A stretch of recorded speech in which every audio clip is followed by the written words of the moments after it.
গাইবান্ধা ৩ আসনে আসন্ন জাতীয় সংসদ নির্বাচনকে সামনে রেখে ধানের শীষ প্রতীকে ভোট চেয়ে মাঠে নেমেছেন বিএনপির নেতাকর্মীরা।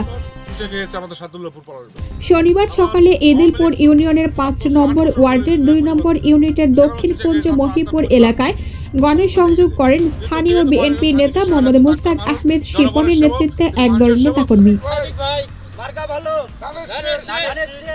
এ সময় রাজা মাস্টার, জিয়া মাস্টার, সাহেব মিয়া ও এখলাস মিয়া সহ বিএনপির সিনিয়র নেতারা উপস্থিত ছিলেন।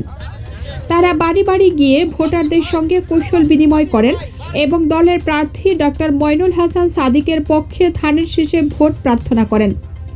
নেতাকর্মীরা বলেন, জনগণের অধিকার ও গণতন্ত্র পুনরুদ্ধারের ধানের শীষের বিজয় এখন সময়ের দাবি। তারা ডক্টর মইনুল হাসান সাদিককে বিজয়ী করতে সর্বস্তরের জনগণকে ঐক্যবদ্ধ থাকার আহ্বান জানান।